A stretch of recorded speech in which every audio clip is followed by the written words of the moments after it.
It has been a strangely quiet weekend for the Trump campaign, and I can just say that I haven't seen a lot of them in the news, except for one little piece where I kind of found it interesting, where they started speculating a little bit about is he possibly trying to lose this election, which I don't fully buy that specifically because of the court cases that he has against him, how he has he wants to win, like he wanted to win this like no matter what. I don't buy that he doesn't want to win, maybe not anymore, because he sees the obstruction he's going to be walking into, and I'm not sure if he's calculating that this presidency is not going to go the way that he wants it to.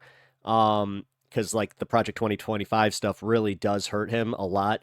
But I also kind of found it interesting that after this whole Arlington Cemetery thing, he really has just kind of lied low, and I have a feeling that they're doing this purposefully because of the debate coming up, and they're trying not to give Kamala a lot of early ammunition and current headlines to really focus on.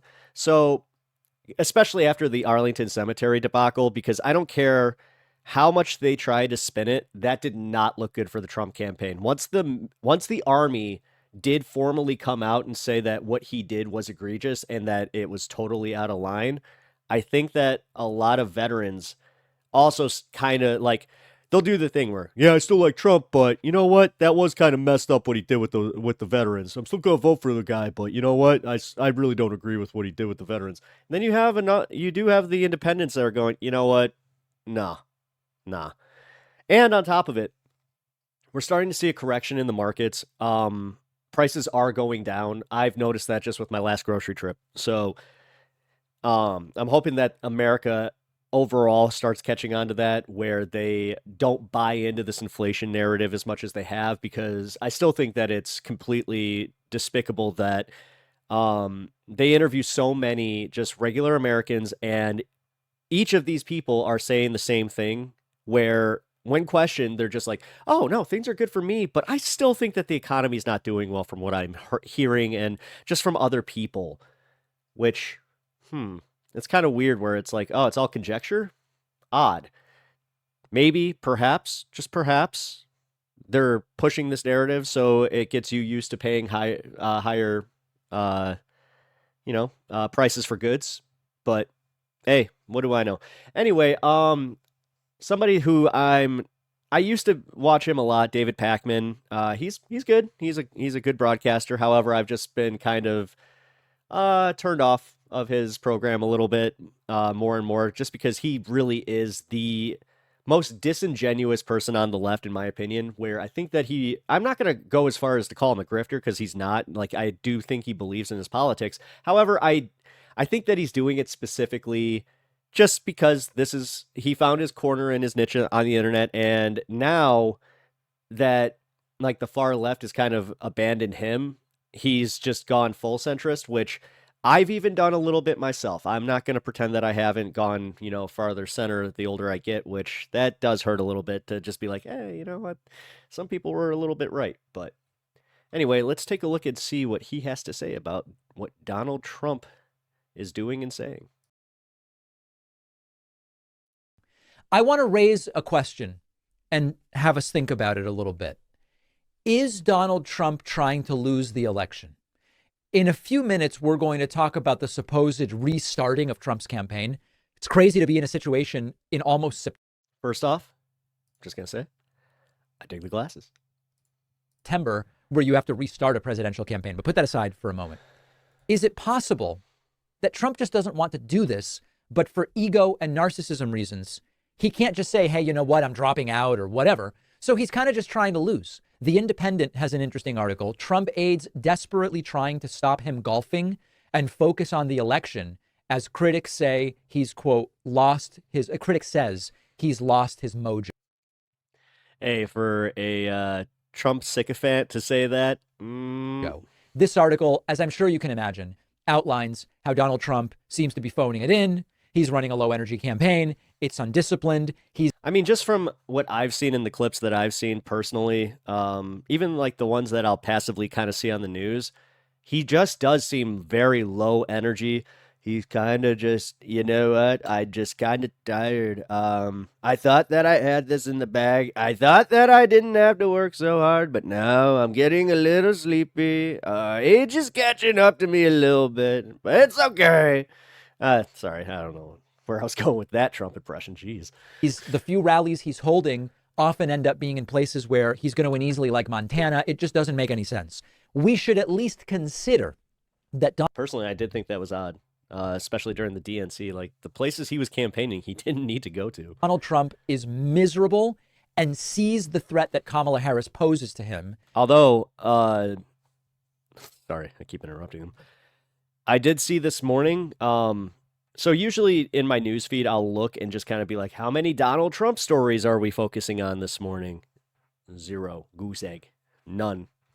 And he's kind of given up. So I have a feeling and that's he's gonna bothering mostly him. play golf and promote, Melania's latest book or whatever stupid thing, and is actually kind of hoping that he loses, but he'll say he won. And that's a critical part of considering whether this is a strategy. Almost every single political and election expert we've spoken to says Trump's going to claim he won, even if he loses. Come on. I think every American at this point kind of just sees that coming. Come on. January 6th happened. I hate how we have allowed in the last 4 years people to spin us out of that one. And the fact that he still claims he won the popular vote in 2016, which he didn't. And the fact that he still claims he won in 2020, even though he didn't. And the fact that he's already saying the only way Democrats can win in November is if they lose. All of that does suggest or if they cheat. He's going to claim victory even if he loses.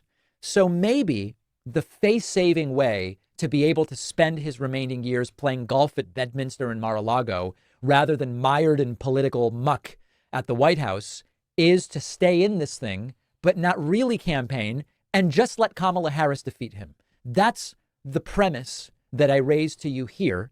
But I also want to talk about the news. It's a crazy headline. I also want to talk about the news that Trump is going to start campaigning again. Let's discuss. Yeah, well, I mean, he came out with RFK, and now there's speculation that he's going to bring on RFK as his new VP replacement, which that would be hilarious. That would be so funny because the whole narrative that they were spinning when Kamala, before she got the actual nomination from the DNC, was that this was unconstitutional. They pushed Biden out. But here's the thing. JD Vance is already on the ballots. So once those ballots are printed, you can't go back. So it's one of those things like they essentially have to die for them to change that ballot. So I would love to see them try and spin this one. But then again, every time that I get a little too excited about these things, I always get reminded at how just woefully bad the Democrats are at playing politics, specifically against somebody like Donald Trump, where it's just like, he makes this easy, gives you these layups, and somehow, you're playing soccer when he's playing basketball. So, good job, guys. It's like, oh, the ball, kick it. Oh, went into the crowd. Oh, no.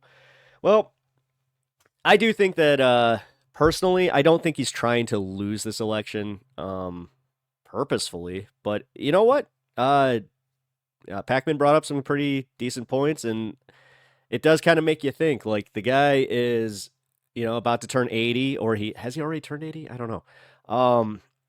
But he's going to be, 83, 84 by the time that, the end of this, which is funny to me every time that I see those Trump signs, because I've seen a few of them where it's Trump 24 ever, 2024, and then, the dash ever or whatever.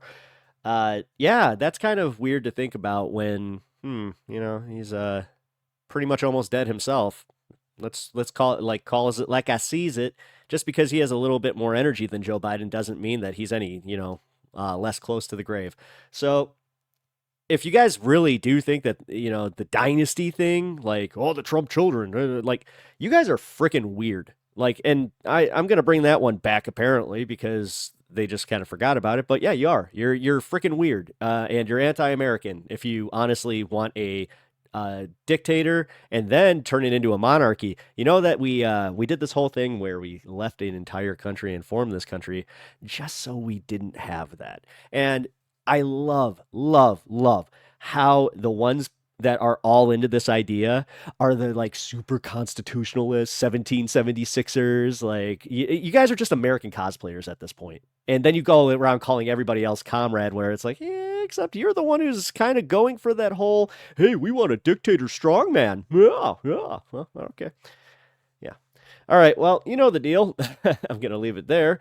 Leave a like, comment, subscribe. I'm getting closer and closer to that 1,000. If you want to be that 200th subscriber, then you better get on that. So I appreciate you being here, and I'll see you in the next one.